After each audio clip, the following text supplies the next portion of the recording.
Thank you so much, Jose. Such a pleasure having you here. Thank you for having me. I am so super excited to have you on this platform called the X Monks Drive because long time back I heard, I guess Mark Twain said that the two most important days in your life are the day that you are born and the day you find out why. And today, what we're going to talk about is what is radical purpose, how to find one, the similarities, and the distinctions between purpose and vision, and so many other conversations as well. So let's take a dive and let me ask a very basic question for you, but I'm sure the world is trying to find an answer for that. What is radical purpose?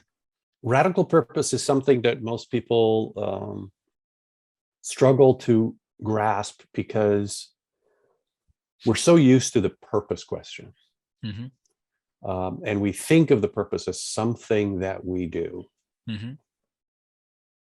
And the reason for radical is twofold. Radical has two meanings. Mm-hmm. Most people are familiar with the second meaning, the one that is actually evolved later, which is the fundamental change piece of it. And so we say, oh, that's a radical idea and it's a radical person and all that kind of stuff. But the first meaning of radical is the root, that it is the root of something. And so radical purpose is the root of who you are. It is at the root of your behavior. And so when we talk about radical purpose, we're not talking about something that you're supposed to do outside. We're talking about who you are and how expressing that part of yourself, letting that part of yourself express itself, guides you through your life in purpose, with purpose. So that's the definition that we have for radical purpose. And just curious, Jose, how did you find interest in this subject before we further dig deeper into this? Very curious. Tell me more about where you come from. I've been an entrepreneur all my life, and I started my first business at 16.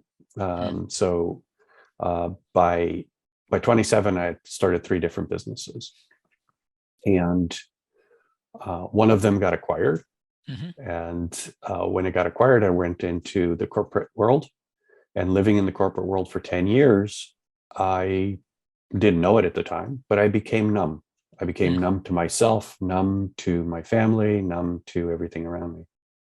And that process of disconnecting, if you will,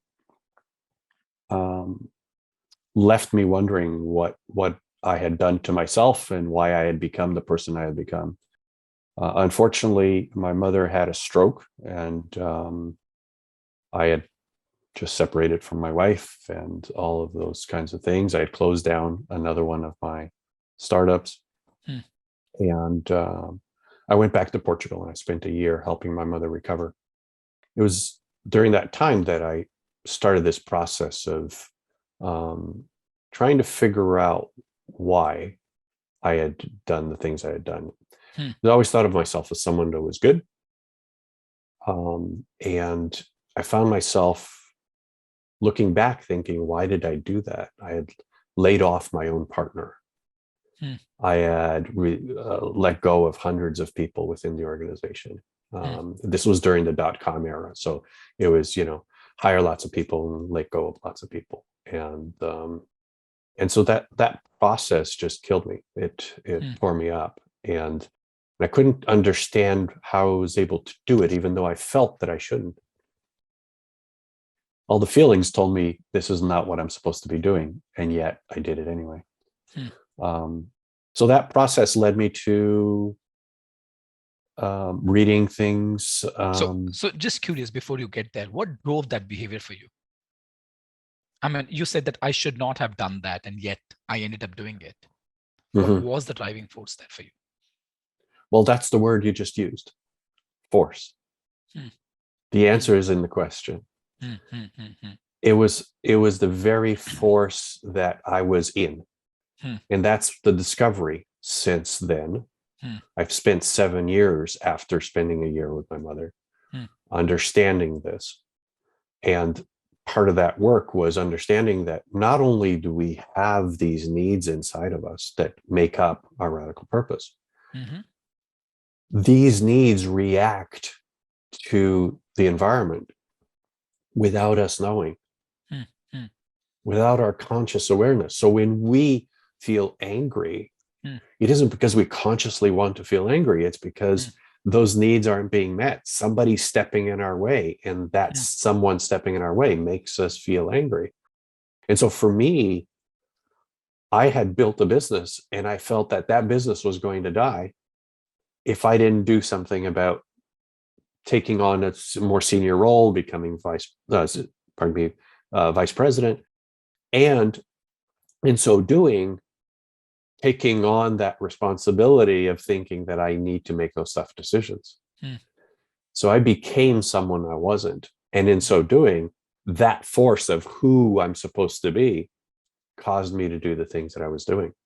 We can allow force to push us around externally, or we can internalize force.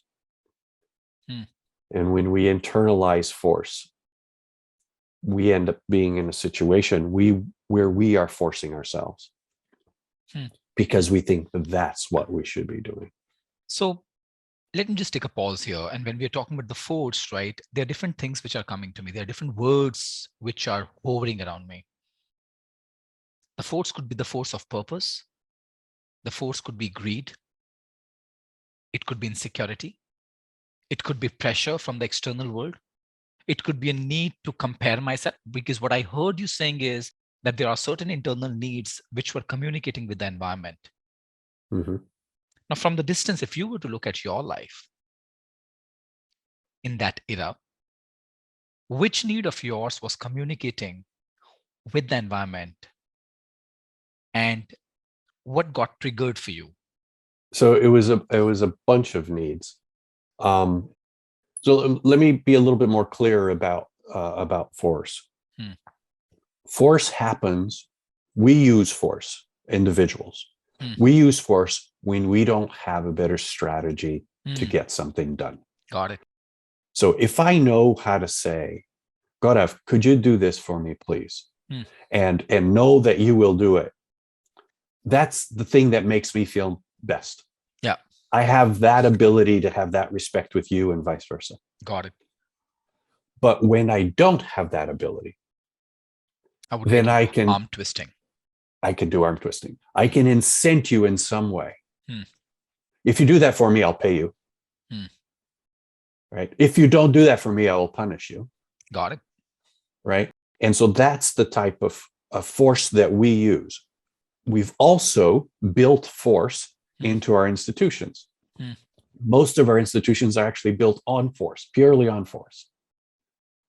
So when we have an institution that says, you must go to school, you must be on time, you must do this, and you must do that, that system of force causes us to feel the pressure, feel the force upon us as we're trying to, when our needs are trying to learn, we're actually reacting to force instead. Got it.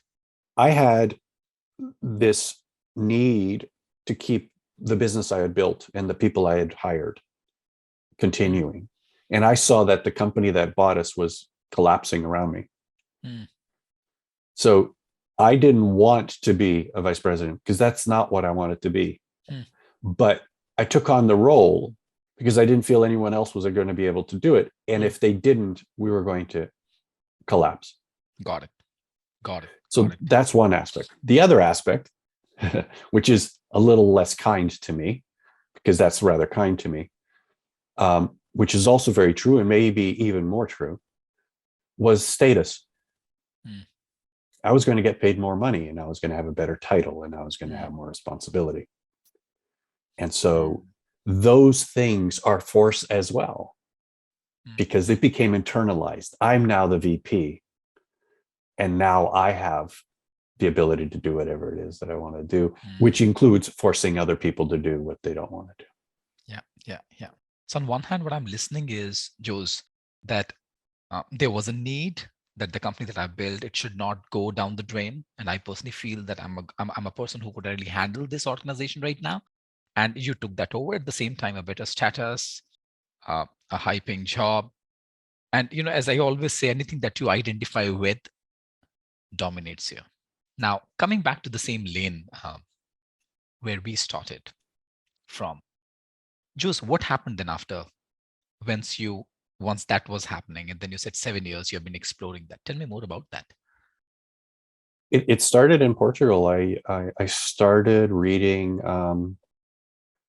Krishnamurti initially, and a number of other philosophers in that space.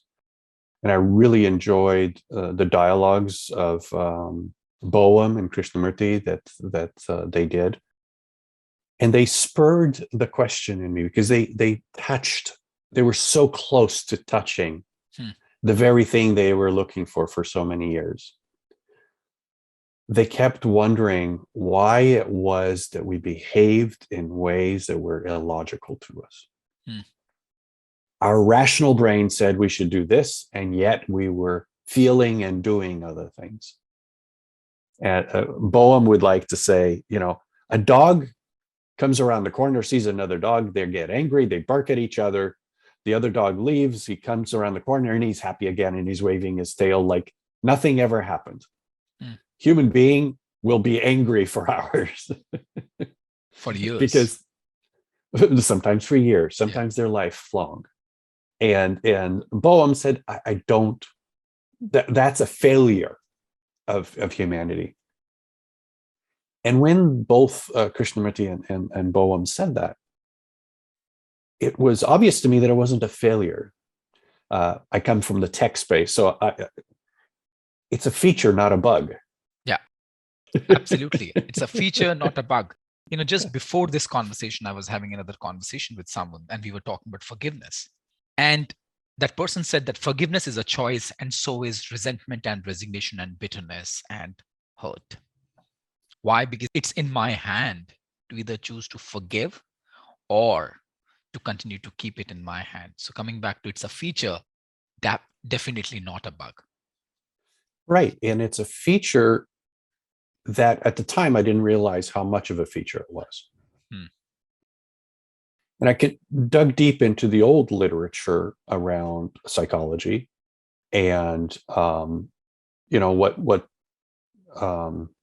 Maslow called needs, but it's been called something different for the last couple of 100 years, right?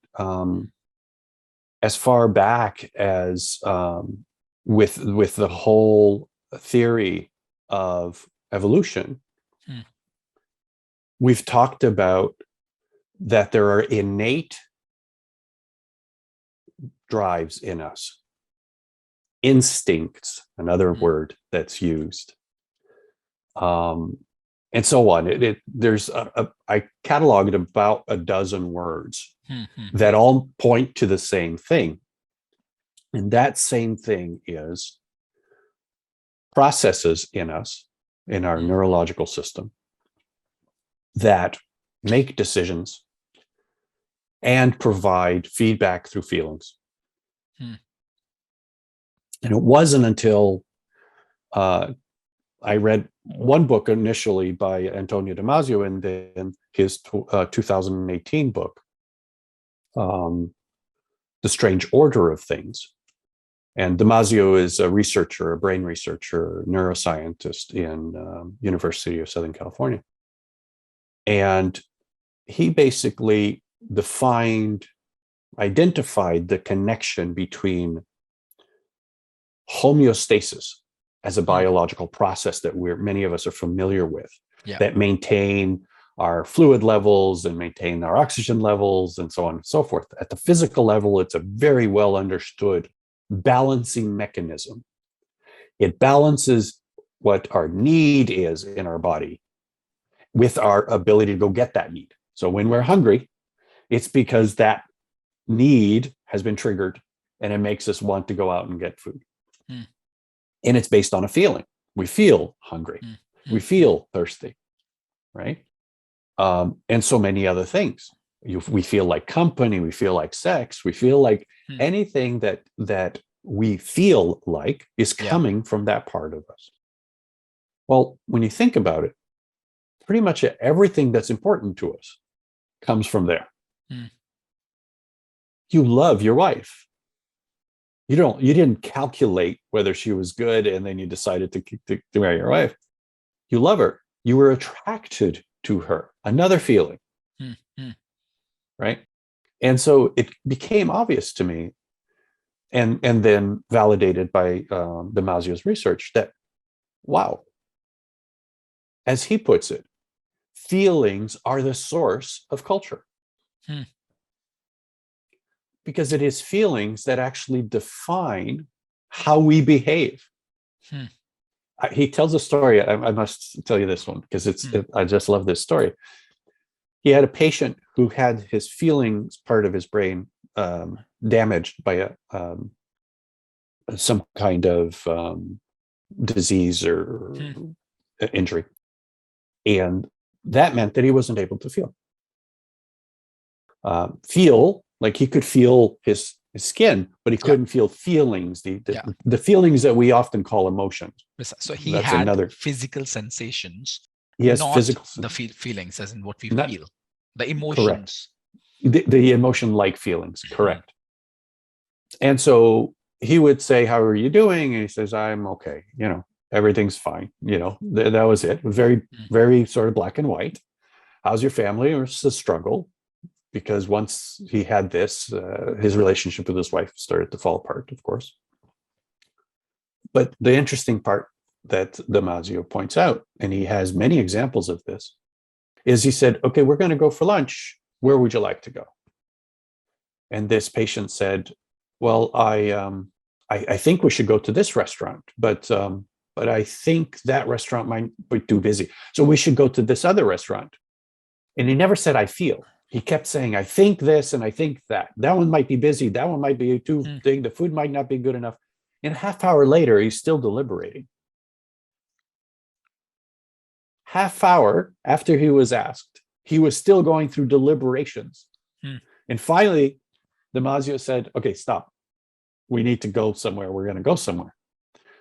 But we cannot make decisions if we don't have that feeling Hmm. that this is the thing that feels right. And Hmm. that feeling comes from the part of our body that says, "Wait a minute, today you need more salt." Hmm. So the thing that sounds good is the Mexican food. Today you need more potassium. The thing that sounds good is the sweet potatoes. Hmm. Hmm. Hmm. Right. And we just don't know that the reason we feel that way is because of the underlying needs that are happening. Hmm. Right. But that's the lift, what Damasio calls an emotional lift. Yeah. So would it be a fair assumption to make that your needs triggers or and lifts? So your needs lift the emotion and that drives your behavior. Needs do monitoring, Hmm. so they see what's going on. So even though consciously I'm not paying attention, they're monitoring. Then they regulate. Okay, well, we need more of this, so we need to start figuring out what we need to do. And then they motivate. And when they motivate, that's when we get the feelings. So Hmm. motivation is feeling. Got it. And the feeling, oh, I feel like I need to scratch something, as an example, right? We just Hmm. felt that and we'd scratch it. And we don't consciously even know we're scratching, right? Hmm. Hmm. Hmm. Um, or we feel something about someone, and we see, we're walking by someone, we see a glimpse of their eyes, and we get that little feeling in our chest, and we go, "Oh wow, that was an interesting feeling for Hmm. that person." Hmm. And that feeling is motivation. It's Hmm. motivation that if we don't act on, sometimes it just goes by, Hmm. like Hmm. that pretty young woman walking beside us, and Absolutely. that, or it could be the kind of feeling that haunts us for the rest of our lives. I should Hmm. do this. I should do this. And I still don't. And I still don't. Yeah. And it's always there. Yeah. You said something very interesting, Jose, that our needs communicate with the environment. Yes. Now, and my assumption is you're talking about the physical environment, right? With those around us and the physical environment. Yeah. So let's assume that there is somebody who's born in Silicon Valley. There's somebody who's born in India. There's somebody who's born in Bhutan. There's somebody who's born in Africa. Their needs are communicating with their environment. So how much impact does an environment or where you're born into have onto your purpose? That's a very good question. Your purpose is your ancestors' wisdom. So imagine that's where at times we say that he's a very, very old soul. Yes. Or she's a very old soul. God, tell me more about that. That's very interesting. Well, we think of souls as something that is ephemeral, right? It's not physical. I believe, and this is a belief of mine, not something that is backed up by science that I know of, at least. Yet. I believe that when we point to the soul, we're pointing to information. We're pointing to the information that has been passed down for millennia from our forefathers. And that every generation's knowledge is put back into our genes in the form of information. And we learn from that and we evolve from that. We aren't an accident. Our genes and how we become who we are individually is not an accident. It is a purposeful process of learning from the environment and passing that along to the next generation, and learning from the environment and passing it along. So what I am made of, what you are made of, from a needs perspective, from a purpose perspective, is piece of everything that has ever been learned behind us. So now what I'm listening is that your purpose is a function of the ancestral wisdom. That's one equation. Another equation is your needs communicate to the external environment. My assumption is thus your environment has some impact onto your purpose as well. Now, there are a lot of things in this melting pot now. So I've got purpose, I've got ancestors' wisdom, I've got the environment. So the ancestors' wisdom is purpose, is your purpose. Irrespective of where you are born. Irrespective of where you're born. That is your purpose. Now, when you're born somewhere, that creates a certain level of influence on who you are. You start to accumulate, right? That learning, that influence, right? And as that happens to you, your purpose starts to work with that material, that new information of what is around you, to arrive at the best outcome for you. Got it. So, putting everything together, your purpose has been handed over to you from your ancestors' wisdom. And where you're born into starts to communicate with the environment, and that has an influence onto you. Is my understanding right? Correct.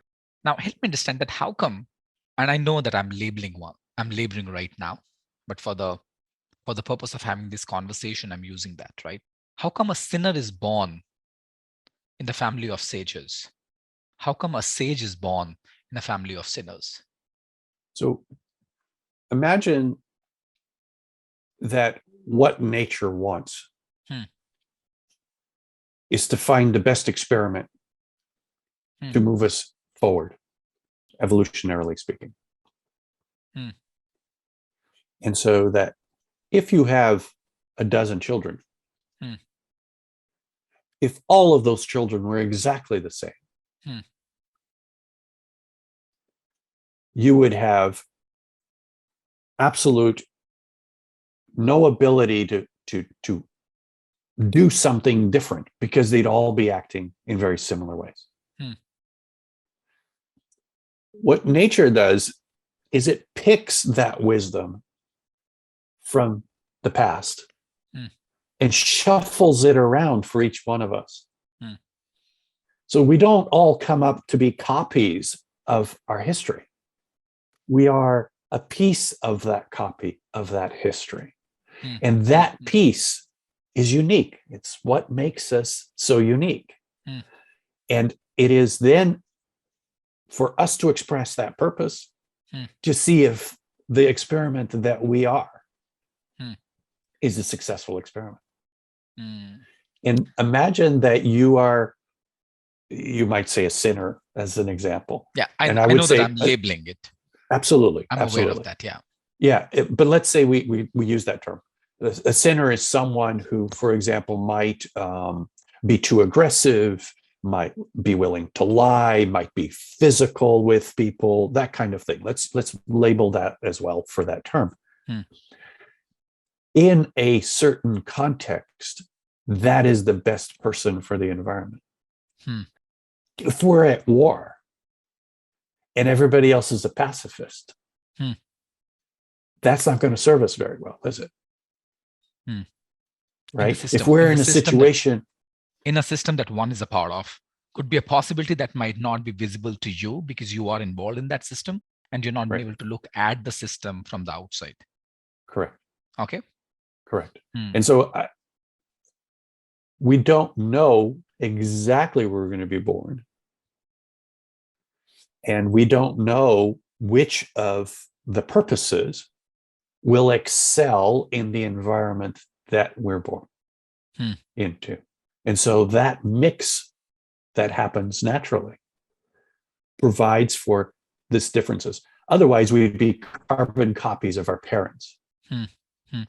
And my assumption is there's no formula as of the humanity is aware of right now, based on which it's distributed.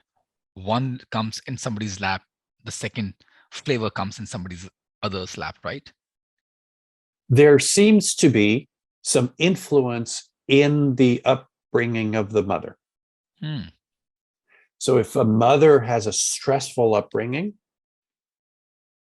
that influences the offspring towards becoming more stress, either resistant or incapable of adapting to it. So it's very interesting. There's research in both sides of the model that the state of the mother during pregnancy influences the outcome of the child. And the environment also has an impact onto this person's upbringing. Exactly. So a lot of factors are coming together. Yes. To bring a purpose for someone. See, I would be careful with that because I would say that the purpose remains the same. It is the way that the purpose manifests that changes. So I see purpose as 5 aspects of radical purpose. Being, just taking care of the body. Meaning, which is making sense of the world. Impacting, which is acting in the world. Belonging, which is working with others, being with others, connecting with others. And finally, becoming. And becoming is about the sense of, have I achieved what I need to achieve? It's what keeps us feeling like, well, I could do more. I could be more. There's something in me that says I could be more. I could do more. Those aspects, and those come from a lot of different researchers in the literature. Those aspects of our purpose, they don't seem to change. If I'm high in create, which I am, for example, I'm high in create all my life. But when I was a child, I created toys from uh, fig trees. I would make slingshots and all kinds of things. And at some point in my career, I was actually working in architecture. Mm. Right. And now I'm creating a framework for helping people understand purpose. So creativity is the thing that I am. The environment I'm in has changed. And therefore, how it's expressing itself is different. God. So two questions I have. One is finding a purpose, discovering a purpose, whatever you may call it. How much is it in my hand? Or is it the sheer product of the nature of the universe? That's one question. The second question is, what's the connection between the purpose, the radical purpose that you're talking about, Jose, and what you're doing for your living? So you may want to pick up either one of them. Let's start with the first one. So your purpose is not something you go find. It is something that you see in yourself, that you start to be aware of in yourself. I told you about those 5 dimensions. You can see which one of them makes you feel more energized, which one motivates you. Meaning is about learning. So it's pretty easy. I need to learn. I need to learn. I know so many people are like, I don't need to learn. That's okay. But I need to do. Let's go do this thing. I have a nephew who loves to work with his body. He loves sports. He loves to work out. Doesn't like to learn, doesn't like to do. That's being. So we have the awareness. If we can intellectualize that awareness, we can understand it and name it and give it some structure for ourselves, give it some sense of what it is. And we're not finding it. We're simply being aware of what's already happening. And we certainly don't find it outside. So that's the answer to that question as best as I can say. But how does it relate to your work? No, let's take a dive into this first, Yeah, and then please. we'll come to that. So you said that somebody who loves working with his body, that's the being part of it, right? So that's one of the 5 dimensions. The other dimensions you spoke about is meaning, impact, belonging, becoming. Tell me more about that as well. So we all of us have all the dimensions, right? But we're higher in some and others. That's the mix. That's what gives us our unique personality. And when we're high in some of these dimensions, then those dimensions are the ones that give us most of our motivation.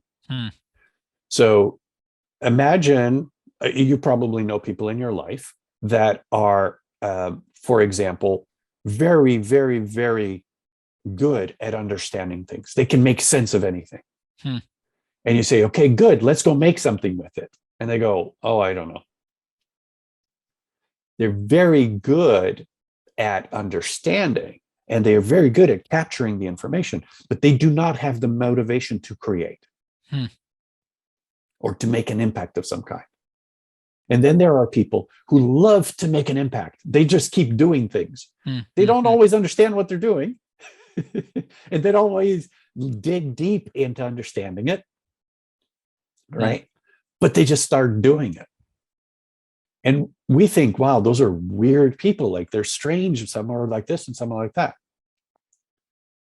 When we are very strong, very high in one of these dimensions, our conscious knowledge of our purpose is that's what I need to do because that's what motivates me. That's who I am.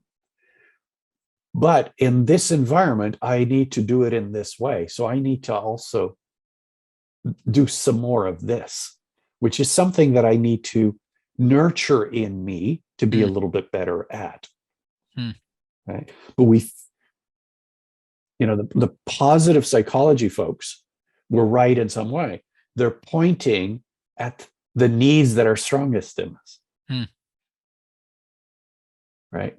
And so when we have the strongest desires in us, those are the things that we can work in flow, live in flow with. Got it. When we're forced to do the other things and we're not. So would it be a fair assumption to make that, just be aware, what are those things that you're doing that gives you joy, that actually makes you feel as if you're in the flow? And if you continue to walk that path, you'll be able to meet, or you'll be able to find that purpose for yourself. Be aware of that purpose. Yes. I would say yes. I find that being able to actually build for yourself an understanding of that dynamic, because those things aren't separate. They also lead from one to the other to the other. You need to know enough to understand something in order to be able to work with it, to make an impact with it.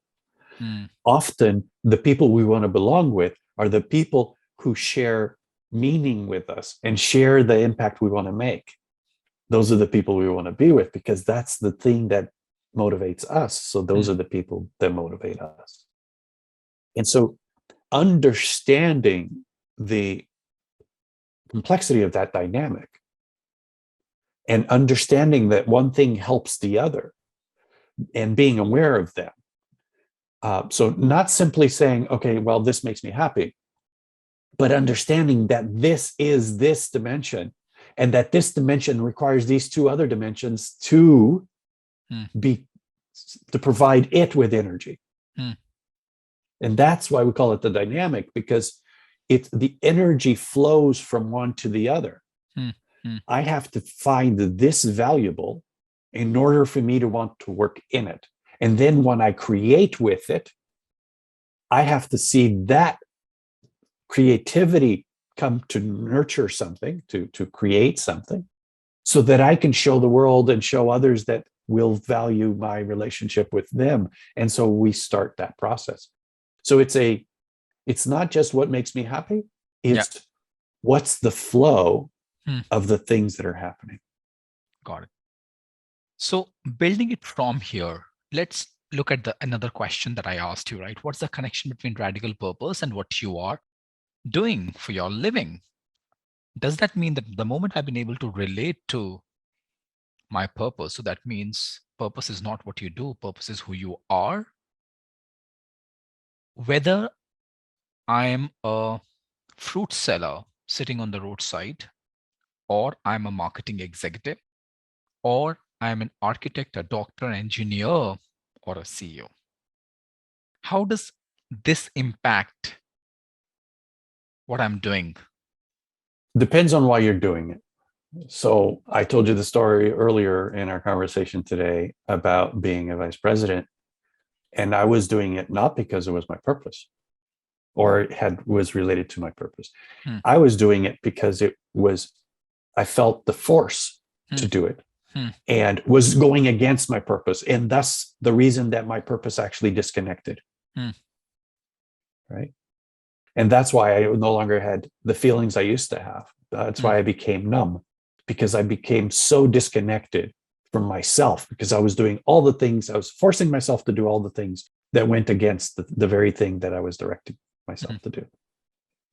So that's because most people actually have a big part of that in what they do. Precisely.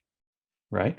They're being forced by themselves or by their families or by others, or by society at large. Or self-imposed fears and assumptions.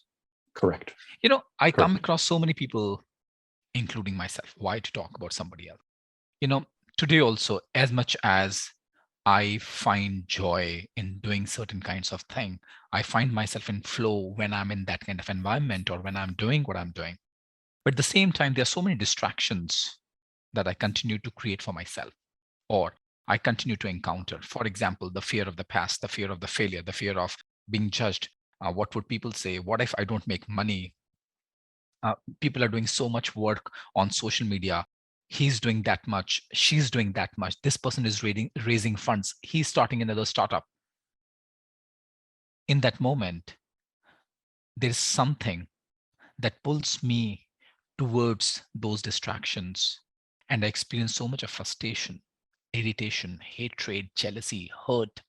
Just curious how to deal with this, because I'm sure it's not the case only with me.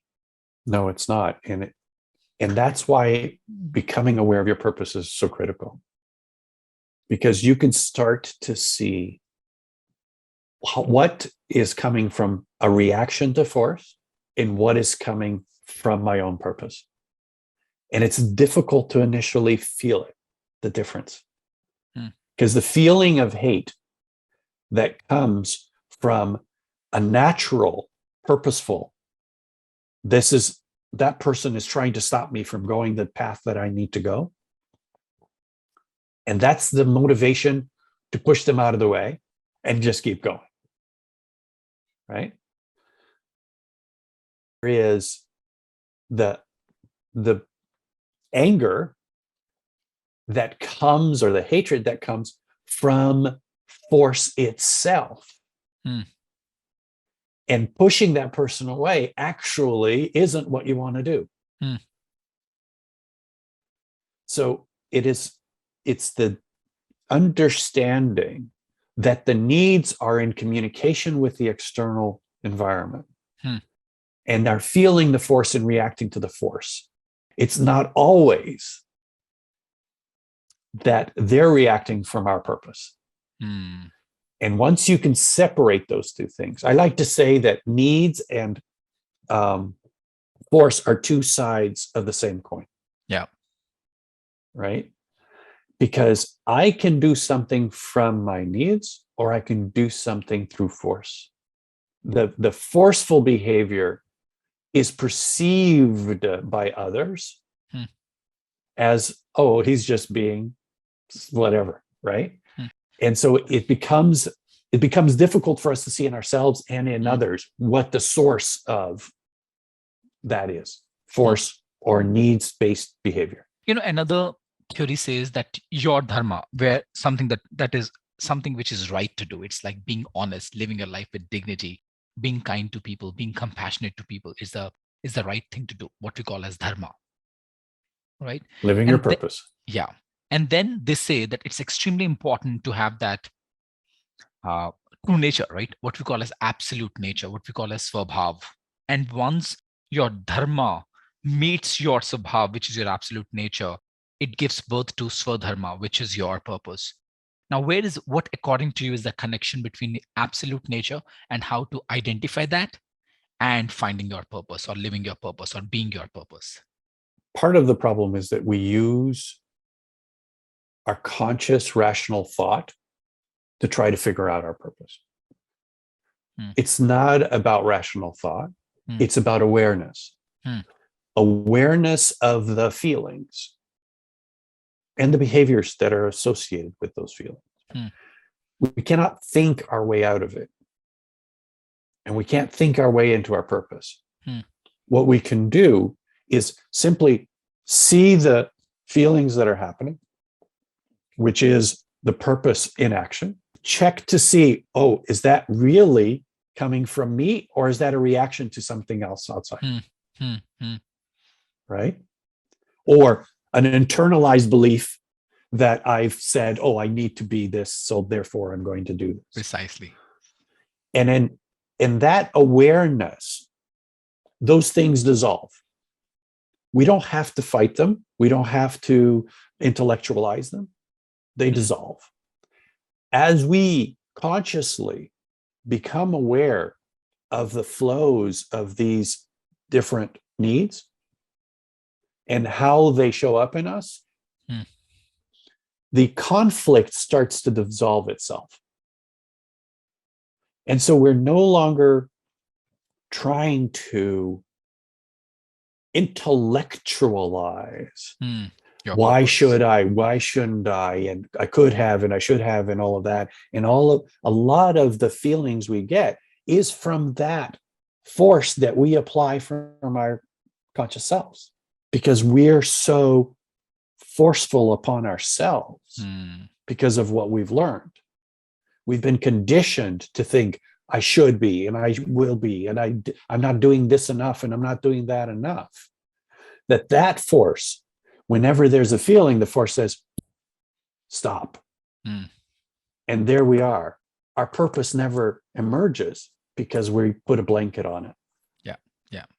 Yeah. There's a beautiful saying that I read long time back by a gentleman called Joseph. He wrote a book called Synchronicity.